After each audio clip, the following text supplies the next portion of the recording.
Welcome to my podcast on a systematic approach to interpreting a chest radiograph.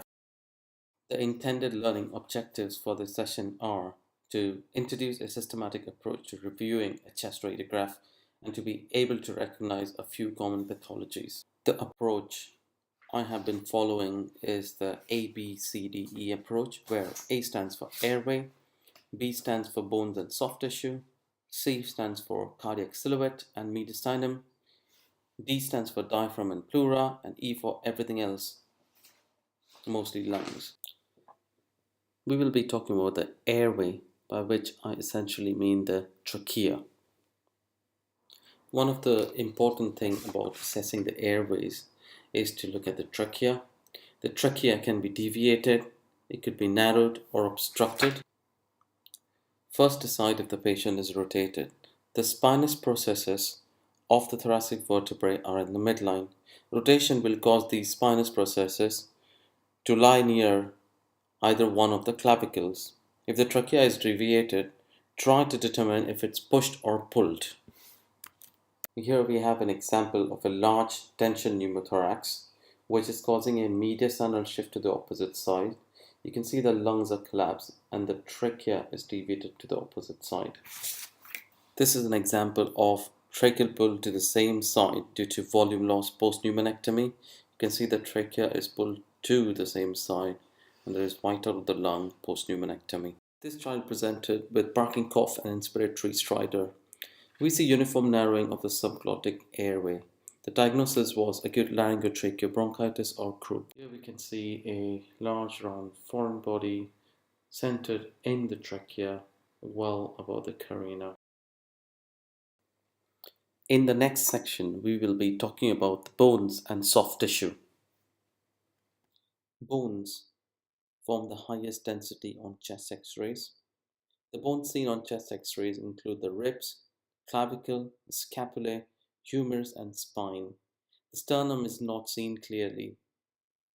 Abnormality of bones that can be seen on a chest x-ray are fractures, rib notching, sclerotic and lytic bone lesions, kyphosis, and scoliosis. Chest x-rays are not routinely performed for suspected rib fractures unless there is concern of pneumothorax or underlying injury. Here we have a chest x-ray which shows multiple posterior rib fractures.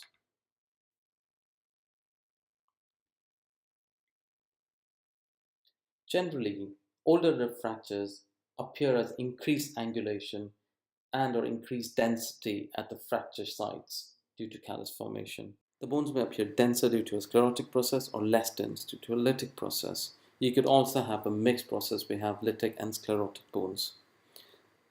You could have single or multiple lesions. Here we see a patient who was diagnosed with prostate cancer. You can see that the bones are much denser and there appears to be some increased density in this area. This could either represent pleural thickening or pathological fractures. Abnormal lateral curvature of the spine is called scoliosis, while abnormal anterior posterior curvature of the spine is called kyphosis. Here we have an example of scoliosis with convexity to the right. Rib notching refers to irregularity of the superior or inferior surface of the ribs. It can affect single ribs or can affect multiple ribs. The differential differs according to whether it is superior or inferior surface that is involved. This is an example of inferior rib notching, and this patient had coarctation of aorta. It is important to assess the soft tissues in order to be aware of the pitfalls. Breast tissue can vary and can cause pitfalls in diagnosis. Here we have a case where there is increased density in the right lung compared to the left lung. The right breast is seen while the left breast is not. The reason for this is previous mastectomy for cancer. One should be careful not to confuse this for lung disease. Relative low density in the soft tissue overlying the chest wall could be due to surgical emphysema. Here is a post-trauma patient with multiple irregular linear low densities within the soft tissues tracking along airways and outlining the muscle fibers.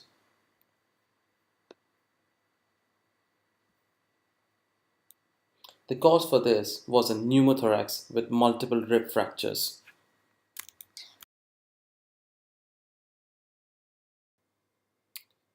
The heart and mediastinum. The heart side is increased if the cardiothoracic ratio is greater than 50% on the PA view. One of the commonest causes of cardiomegaly is heart failure. Here we have two X-rays.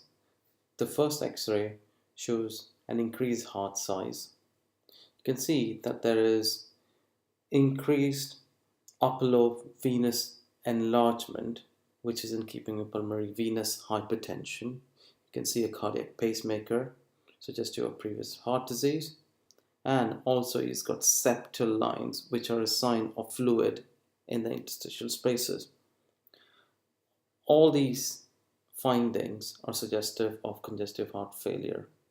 The second X-ray shows increased hazy opacities in both lungs, and it's mostly in the perihilar zone and going out in a bat's wing pattern. This is likely to represent pulmonary edema. It is important to recognize which chamber of the heart is enlarged. Here we have a patient with mitral valve disease showing a double heart border, splaying of the carina, and bulging of the left heart border in keeping with mitral valve disease. It is important to look for mediastinal widening. Here we have two patients in their mid-40s presenting with fever and night sweats. There is widening of the mediastinum with thickening of the right paratracheal stripe. The patients were diagnosed with lymphoma and had enlarged mediastinal lymph nodes. Here we have an example which shows widening of the mediastinum, large aortic knuckle, and deviation of the trachea to the opposite side. The patient had a CT scan which showed a large thoracic aortic aneurysm. Diaphragm and pleura. The right hemidiaphragm is slightly higher than the left hemidiaphragm to accommodate for the liver underneath. The stomach bubble lies underneath the left hemidiaphragm. On lateral views, the left hemidiaphragm merges with the left heart border. Medially, they form the cardiophrenic angles, and laterally they form the costophrenic angles with the ribs. Pleural abnormalities seen on a chest X-ray are effusions, plaques, thickening, and pleural-based malignancies. Here we have an example of calcified pleural plaques. You can see calcified pleural plaques better than the non-calcified ones. Locations most commonly encountered are the mediastinal and diaphragmatic pleura. Appearances of these plaques are like a holly leaf with thickened, rolled, and nodular edges. This is an example of a patient presenting with shortness of breath and blunting of the left costophrenic angle, which is consistent with a small to moderate sized pleural effusion. Everything else covers lungs and hilum. When looking at the lungs, it is essential to divide them into three zones: upper, middle, and lower zones. Each of these zones approximately cover a third of the lungs. The upper zone is covered up to the superior part of the hilum. The middle zone is the hilum, and the lower zone is everything below the hilum.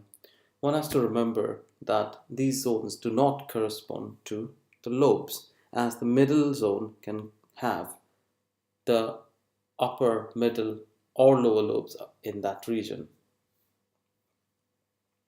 There are some areas that need special attention because pathology in these areas can easily be overlooked. These are the apical zones, the hilar, the retrocardiac zone, and below the diaphragms. The loss of normal silhouette of a structure is called the silhouette sign. This is a very important sign. It enables us to find subtle pathology and to locate it within the chest. For example, on this radiograph, there is loss of the left heart border in keeping with a lingular consolidation. Hilar enlargement. It can be unilateral or bilateral. Causes of unilateral hilar enlargement are TB, bronchial carcinoma, viral infection, bacterial infection, lymphoma, and pulmonary artery aneurysm. Causes of bilateral hilar enlargement are sarcoidosis, histoplasmosis, silicosis, and pulmonary arterial hypertension.